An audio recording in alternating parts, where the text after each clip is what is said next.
इनेलो नेता अभय सिंह चौटाला ने हरियाणा में संघर्ष यात्रा निकालने का ऐलान कर दिया है। कभी हरियाणा में सत्ता की सरताज रही इनेलो अब हरियाणा में सिर्फ एक सीट पर सिमट गई है और उसके लिए अस्तित्व का सवाल खड़ा हो गया है। सिर्फ एलनाबाद के विधायक रह चुके अभय चौटाला के लिए इनेलो को फिर से बीजेपी, जेजेपी और कांग्रेस के बराबर की पार्टी बनाना बेहद मुश्किल है। इस लक्ष्य को हासिल करने के लिए ही अभय चौटाला ने हरियाणा में संघर्ष यात्रा निकालने का फैसला किया है। अभय चौटाला का ये ऐलान बहुत बड़ा है और इसके ऐलान के लक्ष्य को हासिल करने के लिए अभय चौटाला के सामने चुनौतियों के पहाड़ खड़े हैं। किसी भी यात्रा को सफल बनाने के लिए 4 चीजें बेहद जरूरी होती है। फैक्टर नंबर 1, असरदार नेता। किसी भी यात्रा को कामयाबी तभी मिलती है जब उसकी पार्टी के पास 15-20 असरदार नेता होते हैं। अभय चौटाला के लिए सबसे बड़ी दिक्कत यही रहेगी कि उसके पास प्रदेश में एक भी असरदार नेता नहीं है। यानी अभय चौटाला को पूरे प्रदेश में सिर्फ अपने बलबूते पर यात्रा को सफल बनाना होगा और ऐसा करना बेहद मुश्किल है।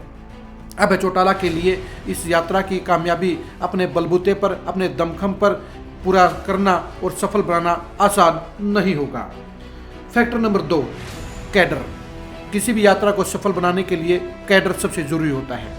यात्रा का जगह जगह स्वागत करने के लिए, यात्रा को बम्पर तौर पर सफल बनाने के लिए हजारों वर्करों की जरूरत होती है। यह हकीकत है कि इनेलो के पास इस समय कैडर का अकाल है और उसके पास बचे खुचे वर्करों के बलबूते पर इतनी बड़ी यात्रा को पूरे प्रदेश में सफल बनाना किसी भी तरह से आसान नहीं है। हजारों कैडर, हजारों वर्करों के बलबूते पर ही यात्रा लंबी चलती है। यात्रा में दमखम नजर आता है, यात्रा सफल होती है और यात्रा जनता पर असर डालती है। लेकिन इनेलो इस मामले में बेहद कमजोर हो चुकी है। उसके पास कई जिलों में सैकड़ों ही कार्यकर्ता बचे हैं। इन कार्यकर्ताओं के बलबूते पर यात्रा को सफल बनाना अभय चौटाला के लिए बेहद चैलेंजिंग काम रहेगा। फैक्टर नंबर 3, सेहत। यात्रा को सफल बनाने के लिए फिजिकल तौर पर फिटनेस बहुत जरूरी होती है। अभय चौटाला इस मामले में बेहद संवेदनशील है। सभी जानते हैं कि अभय चौटाला जहां पीठ की समस्या से पीड़ित हैं, वहीं उनके शुगर और दूसरी बीमारियां भी उनके लिए कड़ी मेहनत करने के रास्ते में बड़ी रुकावट हैं।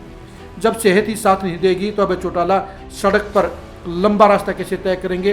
वे अगर गाड़ियों में बैठकर हरियाणा की यात्रा निकालेंगे तो उसका कोई असर नहीं पड़ेगा और वो सड़क पर चलना उनके लिए मुमकिन नहीं होगा, क्योंकि न तो उनकी सेहत अलाउ करती है, न उनकी उम्र अलाउ करती है। ऐसे में अभय चौटाला के लिए सड़क पर उतरकर लंबी यात्रा निकालना किसी भी तरह से आसान नहीं होगा।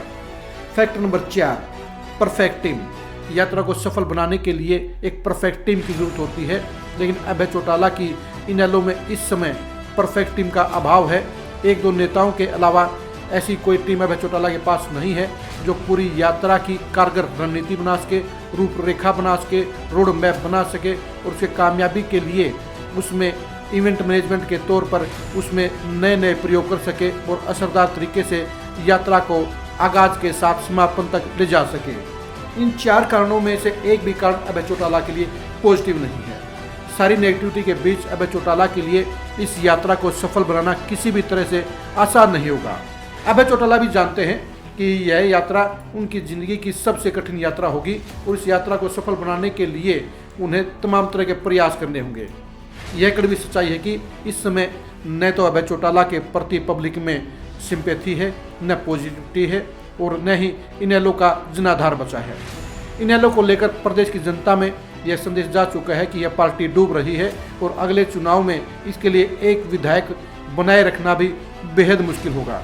ऐसे हालात में अभय चौटाला किस तरह से इस बड़ी यात्रा को कामयाब करेंगे, किस तरह से इस यात्रा को असरदार बनाएंगे, किस तरह से जनता का समर्थन हासिल करेंगे, यह देखने वाली बात होगी। लेकिन यह अभी से नजर आ रहा है कि अभय चौटाला ने इस यात्रा का ऐलान तो जरूर किया है, लेकिन सड़क पर उतरकर सैकड़ों किलोमीटर की यात्रा करना, सड़क पर उतरकर जनता का समर्थन हासिल करना और कमजोर कैडर के बलबूते पर यात्रा को जोरदार बनाना किसी भी तरह से आसान नहीं होगा। देखना कि अभय चौटाला इस यात्रा को सफल बनाने के लिए कौन सा रोड मैप तैयार करते हैं। अभय चौटाला की यात्रा की खबर के बारे में रूबरू रहने के लिए, अंदर की खबर जानने के लिए आप लगातार खरी खरी न्यूज़ के साथ जुड़े रहिए। नमस्कार।